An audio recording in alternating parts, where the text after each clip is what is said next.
Bharatiya Janata party के खिलाफ विपक्ष के मोर्चे का नाम इंडिया हो, INDIA, Indian national democratic inclusive alliance. Rahul Gandhi के इस सुझाव से भारतीय जनता पार्टी और गोदी मीडिया बुरी तरह से हिल गई है दोस्तों। बीजेपी ने बाकायदा गोदी मीडिया को सुपारी दे दी है और नतीजा यह है कि इस मुद्दे पर सार्थक तौर से डिबेट करने के बजाय मैं आपको बतलाऊंगा कि गोदी मीडिया इस पर क्या क्या कह रहा है। सबसे पहले देखिए दोस्तों, पीयूष गोयल कह रहे हैं कि नाम बदलने से पहचान नहीं बदल जाती। सुप्रिया श्रीनेत पलटवार कर रही हैं कि चुपचाप बैठ जाइए और मोदी जी को सुनिए जो इंडिया के लिए वोट मांग रहे हैं। सुनिए मोदी जी का 2014 से पहले यह बयान कांग्रेस का प्रचार तंत्र जो है कांग्रेस के नेता वायरल कर रहे हैं, जिसमें प्रधानमंत्री जब गुजरात के मुख्यमंत्री हुआ करते थे इंडिया के लिए वोट मांग रहे हैं। सुनिए। और हम कहना चाहते हैं vote for India, vote for India. भाइयों बहनों, मैं बोलता हूं, आप पीछे बोलना वोट फॉर इंडिया। वंशवाद से मुक्ति के लिए वोट फॉर इंडिया, भाई भतीजेवाद से मुक्ति के लिए वोट फॉर इंडिया, भ्रष्टाचार से मुक्ति के लिए वोट फॉर इंडिया, महंगाई से मुक्ति के लिए वोट फॉर इंडिया, कुशासन से मुक्ति के लिए वोट फॉर इंडिया, भारत की एकता के लिए वोट फॉर इंडिया। दोस्तों, कार्यक्रम में आगे जाकर मैं आपको बताऊंगा कि इस मुद्दे पर दरअसल राहुल गांधी ने क्या कहा है, प्रधानमंत्री नरेंद्र मोदी ने कहा है, मगर सरसरी निगाह डालते हैं कि किस तरह से गोदी मीडिया को मिर्ची लगी है। सबसे पहले देखिए दोस्तों, यह पत्रकार जिसने तिहाड़ जेल में पत्रकारिता का नाम रोशन किया था, क्या कह रहा है। गरीबों के मसीहा प्राइवेट प्लेन में क्यों चलते हैं? बेंगलुरु में विपक्ष की बैठक में ज्यादातर विपक्षी नेता अपने प्राइवेट प्लेन से पहुंचे। बाहर ये नेता हवाई चप्पल, सूती कमीज, सूती साड़ी और टी शर्ट में दिखते हैं। कुछ नेता तो जेब में 5 रुपए वाला पेन भी रखते हैं। ये सभी प्लेन देश के बड़े बड़े उद्योगपतियों के हैं, किराए पर या मुफ्त, ये जांच का विषय है। क्या इसने कभी भी इस बात को लेकर जांच की मांग की कि अडानी के प्लेन में प्रधानमंत्री क्यों दिखाई देते हैं? या प्रधानमंत्री नरेंद्र मोदी का जो पहनावा है उसमें मोदी मोदी या नमो नमो क्यों लिखा होता है? या प्रधानमंत्री नरेंद्र मोदी की गाड़ियां कितनी महंगी हैं, या नई नई गाड़ियां जो वो खरीदते हैं? क्या प्रधानमंत्री की वेशभूषा पर कभी भी इन्होंने सवाल किया है? बाकायदा एक सुपारी ली है दोस्तों राहुल गांधी के उस सुझाव की विपक्ष का नाम इंडिया हो, INDIA। आगे देखिए, रिपब्लिक भारत, मोदी का विजय प्लान, विपक्ष परेशान। 24 का खाता बही, बीजेपी या विपक्ष सही। नेता ना पूछो इंडिया का, मोदी का इंडिया प्लान क्या है? स्पेशल 26 वर्सेस सुपर 38, जितने दल उतने ही बल। यहां पर स्पेशल 26 कहा जा रहा है। अक्षय कुमार की फिल्म आपको याद होगी, स्पेशल 26, उससे तुलना की जा रही है। आगे देखिए, राहुल बाबा और 26 का शोर, दूल्हे का सस्पेंस क्यों? नरेंद्र मोदी फुल फॉर्म में 24 की बाजी फिर जीतेंगे। रियल इंडिया या भ्रष्टाचारी परिवारों का अड्डा? क्या 2024 जीतकर केजरीवाल सोनिया गांधी को जेल भेजेंगे? आगे देखिए, विपक्ष का इंडिया मोदी को हराने से पहले ही बिखर गया। कल्पना कीजिए दोस्तों, ये जो बात कही है ना इसने, विपक्ष का इंडिया बिखर गया, ये किसी और पत्रकार ने कही होती जो इस सत्ता से सवाल करता तो उन्होंने अब तक FIR दर्ज कर दी होती बीजेपी ने। मगर चूंकि विपक्ष के मोर्चे का नाम INDIA है, इसलिए इनके गोदी पत्रकार कुछ भी कह सकते हैं।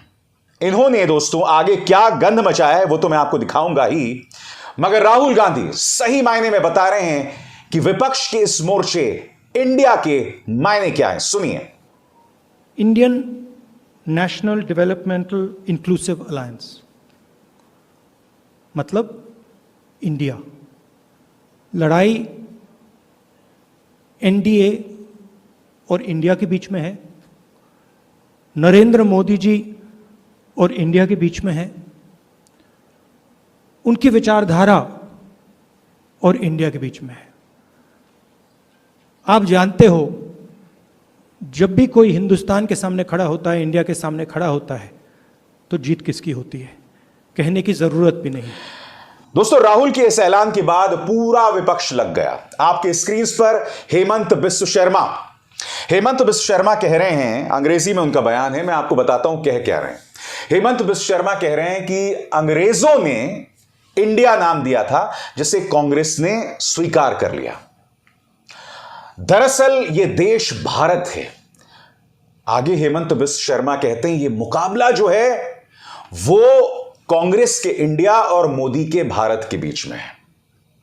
मैं आपको याद दिलाना चाहूंगा हेमंत बिस्व शर्मा कि आपका जो ट्विटर हैंडल है बीजेपी का, उसका नाम है BJP for India, BJP for Bharat नहीं है। और यह ना भूलें, प्रधानमंत्री नरेंद्र मोदी ने भी जब 2014 से पहले वोट मांगा था तो वोट पर भारत नहीं कहा था। क्या कहा था? Vote for India. Vote for India कहा था। आपके स्क्रीन पर दोस्तों निशिकांत दुबे, भाजपा के विवादास्पद सांसद, क्या कह रहे हैं मैं आपको बताता हूं। एक पत्रकार ने ट्वीट किया, आज के लिए एक नाम याद रखिए, इंडिया। निशिकांत दुबे जवाब में कहते हैं, ठीक है बताए, सब बड़े बाप का बेटा है, भारत बोलने से परहेज है। जीन्स पैंट और टी शर्ट पहनकर महात्मा गांधी ने आजादी दिलाई थी। ये मुकाबला भारत व इंडिया का ही है, गरीब बनाम अमीर, जीन्स पैंट बनाम पायजामा कुर्ता। तो चलिए हाथ कंगन को आरसी क्या। इन फोटो में देखिए, क्या प्रधानमंत्री नरेंद्र मोदी ने यहां कुर्ता पजामा पहना है या पश्चिमी वेशभूषा में, बताइए। और बात वहां नहीं रुकती, निशिकांत दुबे को ये तमाम चीजें कहना शोभा नहीं देता दोस्तों। उनके परिवार को मेरी तरफ से शुभकामनाएं। आप जानते हैं इनके बेटे ने हाल ही में एडिनबरा यूनिवर्सिटी से डिग्री हासिल की थी। किसी भारतीय कॉलेज से नहीं, स्कॉटलैंड गए थे, एडिनबरा, वहां से डिग्री हासिल की थी। और फिर इन्हीं निशिकांत दुबे ने यह भी ऐलान किया था कि मेरे बेटे को लंदन में नौकरी मिल गई है। यह बात करते हैं भारत वर्सेस इंडिया की। यह दोहरे मापदंड लाते कहां से हैं आप? और वो मोदी जी ने क्या कहा था? हिपोक्रेसी की भी सीमा होती है। हिपोक्रेसी की भी कोई सीमा होती है। माननीय, इन तमाम चीजों को जो है भूलिए मत। राहुल गांधी ने कल जब विपक्ष की बैठक खत्म हुई दोस्तों, तो यह भी कहा कि दरअसल ये इंडिया की आवाज के लिए लड़ाई है। क्या कह रहे राहुल गांधी, आइए सुनते हैं। लड़ाई बीजेपी की विचारधारा, उनकी सोच के खिलाफ है। वो देश पर आक्रमण कर रहे हैं, बेरोजगारी फैल रही है, देश का पूरा धन चुने हुए लोगों के हाथ में जा रहा है। और इसलिए जब हम डिस्कशन कर रहे थे, हमने अपने आप से सवाल पूछा, लड़ाई किसके बीच में है? ये लड़ाई ऑपोजिशन और बीजेपी के बीच में लड़ाई नहीं है। देश की आवाज को दबाया और कुचला जा रहा है। ये देश की आवाज के लिए लड़ाई है और इसीलिए ये नाम चुना गया, Indian national developmental inclusive alliance, मतलब इंडिया। और फिर प्रधानमंत्री नरेंद्र मोदी एनडीए की बैठक के बाद वो भी देश से रूबरू हुए। मुझे इतनी हंसी आई दोस्तों, प्रधानमंत्री ने अपने भाषण में कहा कि एनडीए दरअसल पूर्व प्रधानमंत्री अटल बिहारी वाजपेयी, लाल कृष्ण आडवाणी की विरासत है। प्रकाश सिंह बादल, बाला साहब ठाकरे की बात उन्होंने की। सबसे पहली बात मोदी जी को सुनिए, फिर मैं उसकी चर्चा करता हूं। एक तरह से एनडीए श्रद्धेय अटल जी की एक और विरासत है जो हमें जोड़े हुए है। एनडीए के निर्माण में आडवाणी जी ने भी बहुत अहम भूमिका निभाई थी और वो आज भी हमारा मार्गदर्शन कर रहे हैं। हमारे प्रकाश सिंह बादल जी हों, बाला साहब ठाकरे जी हों, जॉर्ज फर्नांडिस जी हों, रामविलास पासवान जी हों, अजीत सिंह जी हों, शरद यादव जी हो, सभी ने अपनी अपनी तरह से एनडीए को मजबूती देने का काम किया।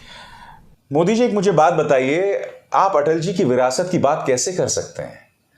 आपकी पार्टी में बृजभूषण शरण सिंह हैं, अजीत पवार हैं, एक पर भ्रष्टाचार का आरोप, एक पर यौन उत्पीड़न का आरोप। मैं आपको याद दिलाना चाहूंगा, डीपी यादव बीजेपी ज्वाइन कर लिए थे। पत्रकारों ने इस पर सवाल खड़े किए और अटल जी का फरमान आया था कि डीपी यादव को बाहर किया जाए। आप में हिम्मत है बृजभूषण शरण सिंह को लेकर ऐसा कदम उठाने की? और आप बात कर रहे हैं प्रकाश सिंह बादल और शिवसेना की। वो शिवसेना आपके साथ नहीं है क्योंकि बाला साहब ठाकरे का बेटा उद्धव ठाकरे आपके खिलाफ है। कल मंच पर दिखाई दिए थे वो। उद्धव ठाकरे आपके स्क्रीन पर। मगर सबसे बड़ी बात, ना इस वक्त आपके साथ अकाली दल है, ना शिवसेना का जो ओरिजिनल स्वरूप है वो आपके साथ है। तो आप अटल जी की विरासत की बात कैसे कर सकते हैं? अब आप प्रधानमंत्री के इस बयान पर गौर कीजिए। प्रधानमंत्री ने कहा कि अमेरिका और ब्रिटेन को भी पता है एनडीए गठबंधन आने वाला है। आज मेरा प्रधानमंत्री से सीधा सवाल कि अमेरिका और ब्रिटेन का आखिर भारतीय लोकतंत्र में क्या काम है? याद कीजिए, राहुल गांधी ने कहा भी नहीं था, मगर भारतीय जनता पार्टी पूरी दुनिया को यह झूठ बतलाते फिर रही थी कि राहुल गांधी ने विदेशी ताकतों से भारतीय लोकतंत्र में दखल की बात कही। यहां प्रधानमंत्री यह कह रहे हैं कि अमेरिका और ब्रिटेन को भी पता है एनडीए का गठबंधन आ रहा है। हमारे लोकतंत्र में अमेरिका और ब्रिटेन का क्या काम? जवाब दें माननीय प्रधानमंत्री। मुझे सबसे हंसी आई दोस्तों प्रधानमंत्री के इस बयान पर। प्रधानमंत्री ने क्या कहा? पॉलिटिक्स में प्रतिस्पर्धा हो सकती है लेकिन शत्रुता नहीं होती। आखिरकार हम एक ही देश के लोग हैं, एक ही समाज का हिस्सा हैं, लेकिन दुर्भाग्य से आज विपक्ष ने अपनी एक पहचान बना ली है, हमें गाली देना, हमें नीचा दिखाना। मोदी जी, मैं आपको एक याद दिलाना चाहूंगा बात। आजाद भारत के इतिहास में विपक्ष को खत्म करने की इस तरह से किसी ने कोशिश नहीं की। आपके अध्यक्ष जेपी नड्डा पटना जाते हैं और वहां एक भाषण देते हैं कि क्षेत्रीय दलों को हम खत्म कर देना चाहते हैं ताकि हर जगह बीजेपी हो। चाहे नीतीश की जेडीयू हो, चाहे उद्धव ठाकरे की शिवसेना हो, चाहे ममता बनर्जी की टीएमसी हो, चाहे अरविंद केजरीवाल की आम आदमी पार्टी हो, आपकी कोशिश है एजेंसीज के सारे सबको बर्बाद कर देने की, और आप नफरत की बात करते हैं। जो नफरत आपकी जुबान पर बैठी हुई है, आपके नेताओं की जुबान पर बैठी हुई है, क्या आप उसे भूल गए? शमशान कब्रिस्तान की बात कौन करता है चुनावी मंच से? 80% बनाम फीसदी की बात कौन करता है? विपक्ष के नेताओं को आतंकवादी कसाब से कौन तुलना करता है? उन्हें कौन कसाब के जरिए उनका नामकरण करता है? बताइए। या तो आप हैं, या अमित शाह हैं, या मुख्यमंत्री आदित्यनाथ हैं। इसलिए आपके मुंह से कम यह शोभा नहीं देती कि आप नफरत की बात करें और विपक्ष पर नफरत का आरोप लगाएं। यह विपक्ष एक मंच पर इसलिए दिखाई दे रही है क्योंकि आप उन्हें खत्म कर देना चाहते हैं, आप लोकतंत्र को बर्बाद कर देना चाहते हैं, आप इस देश में संगोल काल याद कर लाना चाहते हैं, जब आपके मंत्री प्रहलाद जोशी जो हैं आपको महाराजा करार देते हैं। आपका गोदी मीडिया आपको भगवान की तरह पूछता है, जबकि आप इस देश के प्रधानमंत्री हैं मोदी जी। इसलिए कृपया नफरत की बात ना करें। विपक्ष यकीनन आज एक मंच पर है क्योंकि वो अपने वजूद को खतरे में देख रहा है। अगर अरविंद केजरीवाल और कांग्रेस एक मंच पर हैं, वो इसलिए है क्योंकि वो अपने वजूद को खतरे में देख रहा है। अनर्गल केसेस के जरिए आपने उनको मंत्रियों को जेल में डाला हुआ है। अदालतें किस तरह से आपके हाथ में है वो जग जाहिर है। तो इसीलिए विपक्ष पर यह आरोप ना लगाएं नफरत का, क्योंकि अगर नफरत का कोई पर्यायवाची है मोदी जी, तो वो भारतीय जनता पार्टी है और कुछ नहीं। आपके तमाम नेता हैं और इस मंच पर उनके नफरती भाषणों को कितनी बार मैंने सामने रखा है और हाथ कंगन को आरसी किया। एक सवाल का जवाब दीजिए। कहते हैं कि जैसा नेता होता है उसके समर्थक भी वैसे ही होते हैं। आपके अंधभक्त कभी भी मेरे किसी शो पर तर्क नहीं दे पाते हैं। कमेंट सेक्शन में जाइए, गाली गलौज, मां बहन की गाली बकना, नाप शनाप चीजें बकना, उनकी पूरी जिंदगी मादर फादर में चली जाती है। यह है राजनीतिक शुचिता, यह है राजनीतिक संवाद। इस तरह से आप प्रेरित कर रहे हैं अपने समर्थकों को। सबसे ज्यादा जहरीले इस वक्त अंधभक्त हैं, आपके अंधभक्त।